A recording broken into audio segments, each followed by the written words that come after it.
should be nice to nerds. In fact, I'd go so far as to say if you don't already have a nerd in your life, you should get one. I'm just saying. Scientists and engineers change the world. I'd like to tell you about a magical place called DARPA, where scientists and engineers defy the impossible and refuse to fear failure. Now, these two ideas are connected more than you may realize, because when you remove the fear of failure, impossible things suddenly become possible. If you want to know how, ask yourself this question. What would you attempt to do if you knew you could not fail? If you really ask yourself this question, you can't help but feel uncomfortable. I feel a little uncomfortable. Because when you ask it, you begin to understand how the fear of failure constrains you, how it keeps us from attempting great things. And life gets dull. Amazing things stop happening. Sure, good things happen, but amazing things stop happening. Now, I should be clear. I'm not encouraging failure. I'm discouraging fear of failure. Because it's not failure itself that constrains us. The path to truly new, never been done before things always has failure along the way. We're tested. And in part, that testing feels an appropriate part of achieving something great. Clemenceau said, "Life gets interesting when we fail, because it's a sign that we've surpassed ourselves." In 1895, Lord Kelvin declared that heavier-than-air flying machines were impossible. In October of 1903, the prevailing opinion of expert aerodynamicists was that maybe in 10 million years we could build an aircraft that would fly. And 2 months later, on December 17th, Orville Wright powered the first airplane across a beach in North Carolina. The flight lasted 12 seconds and covered 120 feet. That was 1903. 1 year later, the next declarations of impossibilities began. Ferdinand Foch, a French army general, credited with having one of the most original and subtle minds in the French army, said, "Airplanes are interesting toys, but of no military value." 40 years later, aero experts coined the term transonic. They debated, should it have one S or two? You see, they were having trouble in this flight regime, and it wasn't at all clear that we could fly faster than the speed of sound. In 1947, there was no wind tunnel data beyond Mach 0.85. And yet, on Tuesday, October 14th, 1947, Chuck Yeager climbed into the cockpit of his Bell X-1, and he flew towards an unknown possibility. And in so doing, he became the first pilot to fly faster than the speed of sound.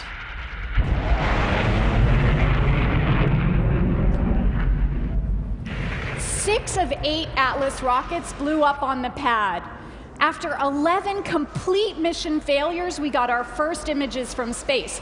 And on that first flight, we got more data than in all U-2 missions combined. It took a lot of failures to get there. Since we took to the sky, we have wanted to fly faster and farther. And to do so, we've had to believe in impossible things, and we've had to refuse to fear failure. That's still true today. Today, we don't talk about flying transonically or even supersonically. We talk about flying hypersonically, not Mach 2 or Mach 3, Mach 20. At Mach 20, we can fly from New York to Long Beach in 11 minutes and 20 seconds.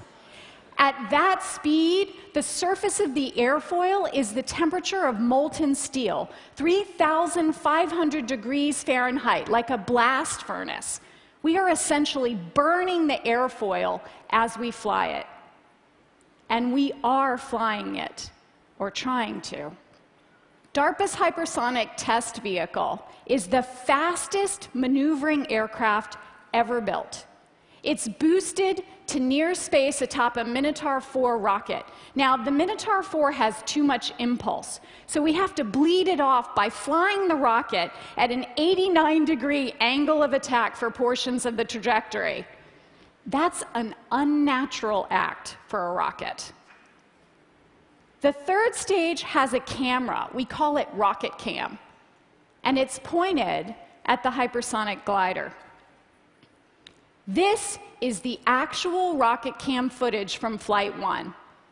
Now, to conceal the shape, we changed the aspect ratio a little bit, but this is what it looks like from the third stage of the rocket, looking at the unmanned glider as it heads into the atmosphere back towards Earth. We've flown twice. In the first flight, no aerodynamic control of the vehicle, but we collected more hypersonic flight data than in 30 years of ground-based testing combined. And in the second flight, 3 minutes of fully controlled aerodynamic flight at Mach 20. We must fly again because amazing, never-been-done-before things require that you fly. You can't learn to fly at Mach 20 unless you fly. And while there's no substitute for speed, maneuverability is a very close second. If a Mach 20 glider takes 11 minutes and 20 seconds to get from New York to Long Beach, a Hummingbird would take, well, days. You see, Hummingbirds are not hypersonic, but they are maneuverable. In fact, the Hummingbird is the only bird that can fly backwards. It can fly up, down, forwards, backwards, even upside down. And so if we wanted to fly in this room or places where humans can't go, we'd need an aircraft small enough and maneuverable enough to do so. This is a Hummingbird drone.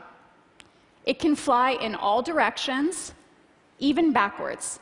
It can hover and rotate. This prototype aircraft is equipped with a video camera. It weighs less than 1 AA battery. It does not eat nectar.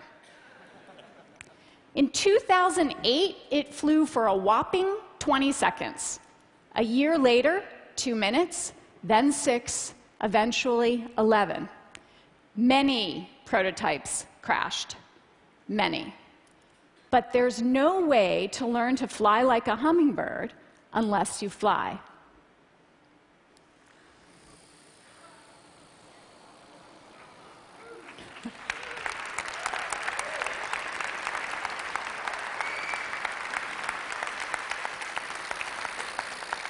It's beautiful, isn't it? Wow. It's great. Matt is the first ever Hummingbird pilot.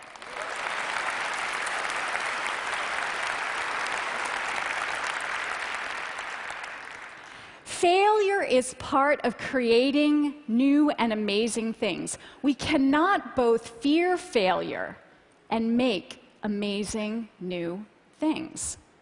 Like a robot with the stability of a dog on rough terrain, or maybe even ice. A robot that can run like a cheetah, or climb stairs like a human with the occasional clumsiness of a human.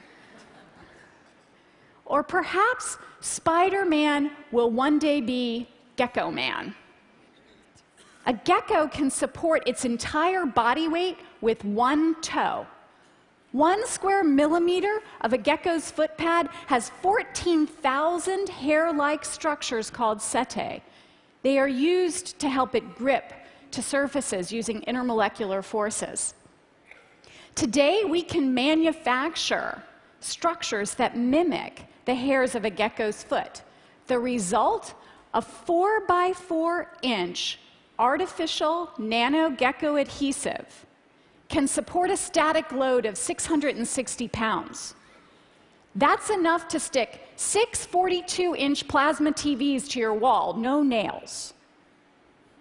So much for Velcro, right? And it's not just passive structures, it's entire machines. This is a spider mite. It's 1 millimeter long, but it looks like Godzilla next to these micro machines. In the world of Godzilla spider mites, we can make millions of mirrors, each 1/5 the diameter of a human hair, moving at hundreds of thousands of times per second to make large screen displays so that we can watch movies like Godzilla in high def. And if we can build machines at that scale, what about Eiffel Tower-like trusses at the micro scale? Today we are making metals that are lighter than styrofoam, so light they can sit atop a dandelion puff and be blown away with a wisp of air. So light that you can make a car that 2 people can lift, but so strong that it has the crashworthiness of an SUV. From the smallest wisp of air to the powerful forces of nature's storms, there are 44 lightning strikes per second around the globe. Each lightning bolt heats the air to 44,000 degrees Fahrenheit, hotter than the surface of the sun. What if we could use these electromagnetic pulses as beacons? Beacons in a moving network of powerful transmitters. Experiments suggest that lightning could be the next GPS. Electrical pulses form the thoughts in our brains. Using a grid the size of your thumb with 32 electrodes on the surface of his brain, Tim uses his thoughts to control an advanced prosthetic arm. And his thoughts made him reach for Katie. This is the first time a human has controlled a robot with thought alone. And it is the first time that Tim has held Katie's hand in 7 years. That moment mattered to Tim and Katie. And this green goo may someday matter to you. This green goo is perhaps the vaccine that could save your life. It was made in tobacco plants. Tobacco plants can make millions of doses of vaccine in weeks instead of months. And it might just be the first healthy use of tobacco ever. And if it seems far-fetched that tobacco plants could make people healthy, what about gamers that could solve problems that experts can't solve?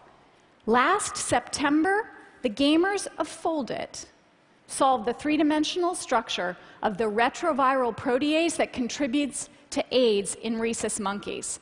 Now, understanding this structure is very important for developing treatments. For 15 years, it was unsolved in the scientific community. The gamers of Foldit solved it in 15 days. Now, they were able to do so by working together. They were able to work together because they're connected by the internet. And others, also connected to the internet, used it as an instrument of democracy.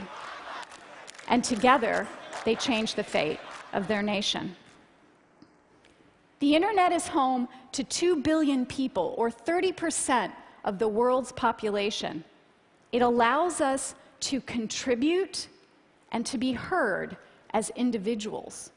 It allows us to amplify our voices and our power as a group. But it, too, had humble beginnings. In 1969, the internet was but a dream, a few sketches on a piece of paper. And then, on October 29th, the first packet-switched message was sent from UCLA to SRI. The first 2 letters of the word login, that's all that made it through. An L and an O, and then a buffer overflow crashed the system. 2 letters, an L and an O, now a worldwide force. So who are these scientists and engineers at a magical place called DARPA? They are nerds, and they are heroes among us. They challenge existing perspectives at the edges of science and under the most demanding of conditions. They remind us that we can change the world if we defy the impossible and we refuse to fear failure. They remind us that we all have nerd power. Sometimes we just forget. You see, there was a time when you weren't afraid of failure, when you were a great artist or a great dancer and you could sing, you were good at math, you could build things, you were an astronaut, an adventurer, Jacques Cousteau, you could jump higher, run faster, kick harder than anyone. You believed in impossible things and you were fearless. You were totally and completely in touch with your inner superhero. Scientists and engineers can indeed change the world. So can you. You were born to. So go ahead, ask yourself, what would you attempt to do if you knew you could not fail? Now, I want to say, this is not easy. It's hard to hold on to this feeling, really hard. I guess in some way I sort of believe it's supposed to be hard. Doubt and fear always creep in. We think someone else, someone smarter than us, someone more capable, someone with more resources will solve that problem. But there isn't anyone else. There's just you. And if we're lucky, in that moment, someone steps into that doubt and fear, takes a hand, and says, "Let me help you believe." Jason Harley did that for me. Jason started at DARPA on March 18th, 2010. He was with our transportation team. I saw Jason nearly every day, sometimes twice a day. And more so than most, he saw the highs and the lows, the celebrations and the disappointments. And on one particularly dark day for me, Jason sat down and he wrote an email. He was encouraging, but firm. And when he hit send, he probably didn't realize what a difference it would make. It mattered to me in that moment, and still today, when I doubt, when I feel afraid, when I need to reconnect with that feeling, I remember his words. They were so powerful.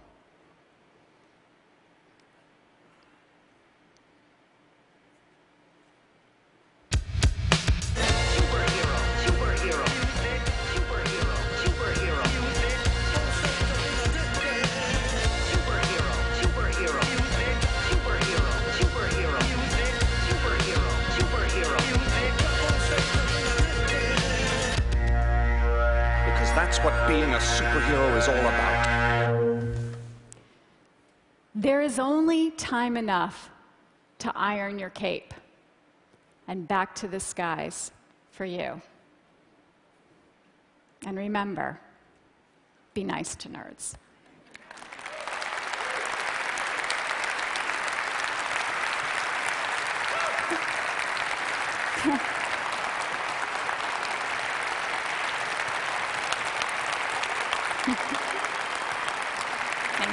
Thank you. Regina, thank you. I have a couple of questions. Sure. So that glider of yours, The Mach 20 Yeah, glider. the Mach 20 glider. The first one, no control, it ended up in the Pacific, I think, somewhere, Yeah, right? yeah, it did. What happened on that second flight? Yeah, it also went in the Pacific. But this time under control? Well, yeah, no, we didn't fly it into the Pacific, right? No, there are multiple portions of the trajectory that are demanding in terms of really flying at that speed. And so in the second flight, we were able to get 3 minutes of fully aerodynamic control of the vehicle before we lost it. I imagine you're not planning to open up to passenger service from New York to Long Beach. Yeah, no, it might be a little warm. What do you picture? Yeah. What do you picture that glider being used for? Well, our responsibility is to develop the technology for this. How it's ultimately used will be determined by the military. Now, the purpose of the vehicle, though, the purpose of the technology is to be able to reach anywhere in the world in less than 60 minutes. And to carry a payload of more than a few pounds? Yeah. Like, what's the payload it could carry? Well, I don't think we ultimately know what it will be, right? We got to fly it first. So, but not necessarily just a camera? Yeah, no, not necessarily just a camera. It's amazing. The hummingbird. Yeah. I mean, I'm curious. You know, you started your beautiful sequence on flight with a wing, a plane Yeah. kind of trying to flap its wings and Yeah. failing horribly. Yeah. And there haven't been that many planes built since that flap wings. Yeah, yeah. Why did we think that this was the time to go biomimicry and copy a hummingbird? Isn't that a very expensive solution for a small, Well, maneuverable flying object? so, I mean, in part, we wondered if it was possible to do it. And you have to revisit these questions over time. The folks at AeroVironment tried 300 or more different wing designs, 12 different forms of the avionics. Took them 10 full prototypes to get something that would actually fly. But there's something really interesting about a flying machine that looks like something you'd recognize. So we often talk about stealth as a means for avoiding any type of sensing, but when things look just natural, you also don't see them. So it's So not it's necessarily like just mini the performance. stealth. It's partly the look. Sure, It's actually, sure. Look at that cute hummingbird flying into my headquarters. I mean,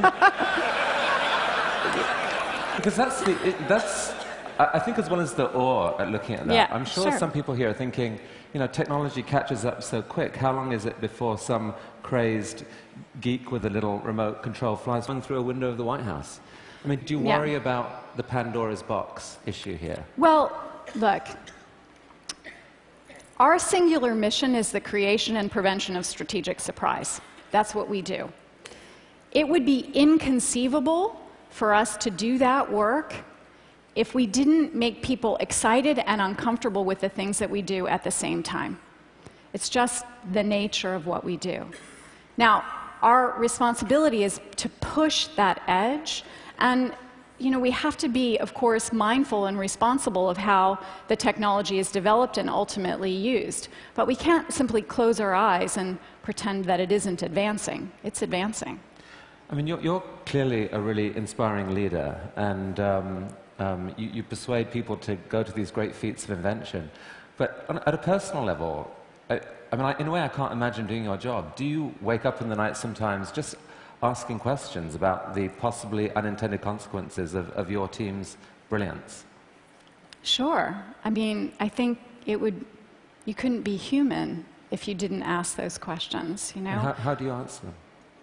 Well, I don't always have answers for them, right? I think that we learn as time goes on. I mean, my job is one of the most exhilarating jobs you could have.